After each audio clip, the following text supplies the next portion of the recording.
What's up, guys? So now we are ready to move on to our next step of this project here, and that's going to be the basement floor slab. As you can see, we have our superior walls up, our underpinning is done, and there's been quite a bit of work done to the house. You can see right through the doors and the windows there's no roof. We're actually going to be removing the section of this wall basically from about right there to where that doorway is. I'll probably include that at the end of this video, so stay tuned for the whole video to check that out. So we're going to get some more stone in here. You can see our obvious low spots here. We're going to check it with the laser. We'll fill in wherever we need, and then the next step will be to put the vapor barrier down, and then we'll be doing the foam board on top of that. The vapor barrier is going to overlap up on the edges. We'll tape that and get the rigid board down, and then put our rebar in.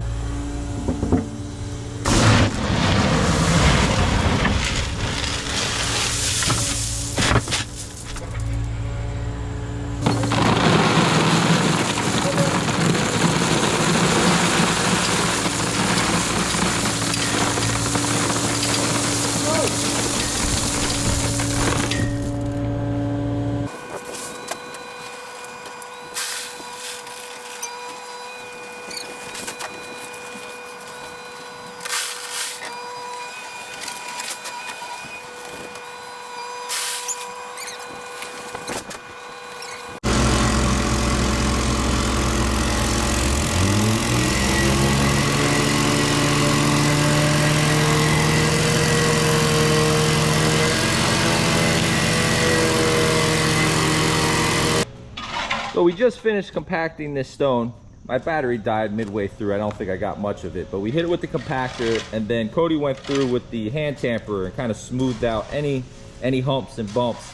And we did that so when we put the foam insulation down, we want it to sit pretty flat. Now what we're doing is we're pulling some of this stone away from the wall, and we're going to end up cutting the 2-inch foam insulation on a 45-degree angle so we can get it as closest to the wall as possible. You can see, I'll get you in here, you can see this slope. So the rigid board will sit, you know, right here. We're doing that all the way around. And then after that's in place, we have our, sorry to do the spin on you, we have our Stego vapor barrier. This stuff is really heavy duty. The homeowner picked this out. This is what he wanted to use. They have their own special tape and everything. So we're going to get that put down.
All right, guys, so it is concrete time. You can see down in our hole, we have our vapor barrier down and our wire mesh spread out everywhere. Guys are getting everything set up. I got a couple extra guys here this morning. This is a big pour. It's going to be about 16 yards by the time it's done. We got the pump truck back, and it sounds like, yep, the concrete truck just got here.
Yeah, you're a little high right there. A little high.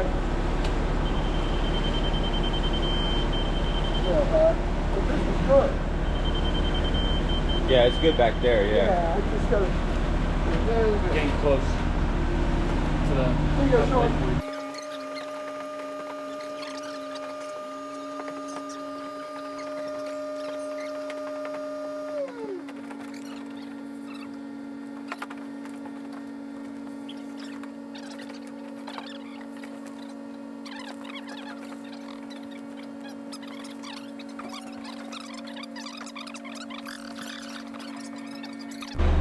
All right, second truck just got here, more than halfway. We've been putting down a little bit and then getting the wire pulled up so it sits on top. That's the biggest thing about using the wire. It's kind of a pain to make sure it always stays up.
All right guys, it's been a few days and our floor is pretty well cured.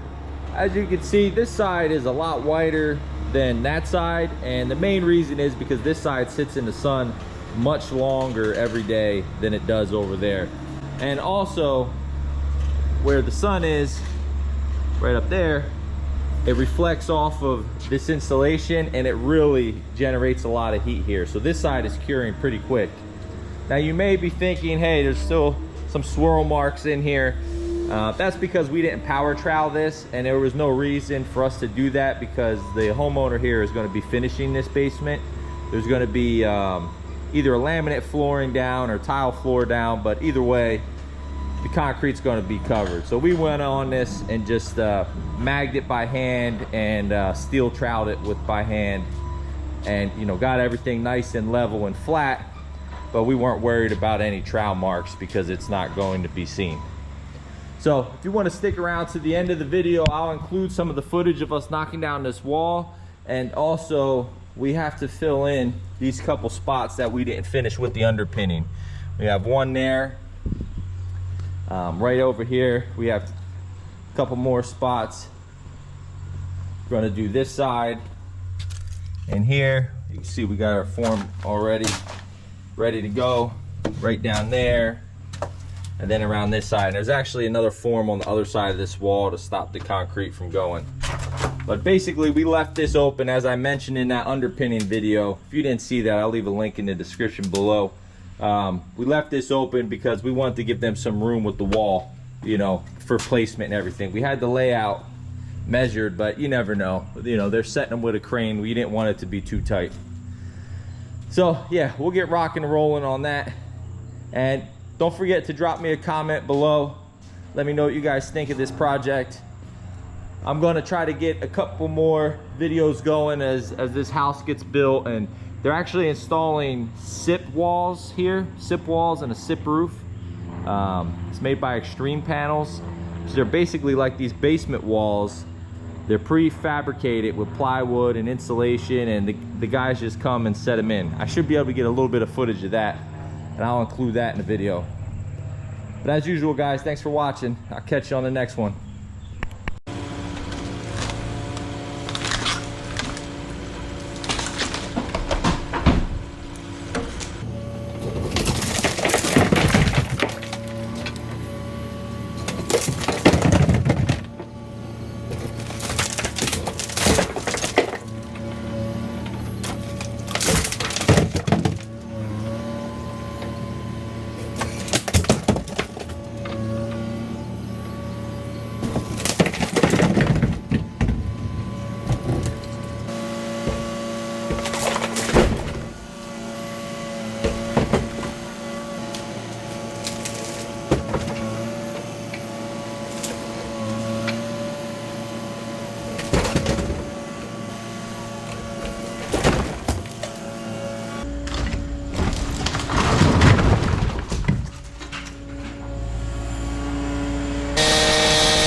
So these guys just pulled the forms off of what they poured. You can see this came out pretty good. Had a little bit of bleed through, but nothing too crazy. Same thing down here. Again, all this is going to end up getting covered most likely with some veneer or something, but this was to lock the wall in and then to continue on our underpinning. Now this wall is pretty well braced. Both of them actually are. You know, at the bottom they have this slab and the anchor bolt into the wall. The ones in the stairwell here, I guess the concrete was a little, not the concrete, the plywood was a little bowed. So you got a little bit more bleed through here and a little bit on that side. I'll show you guys what they did on the outside corners.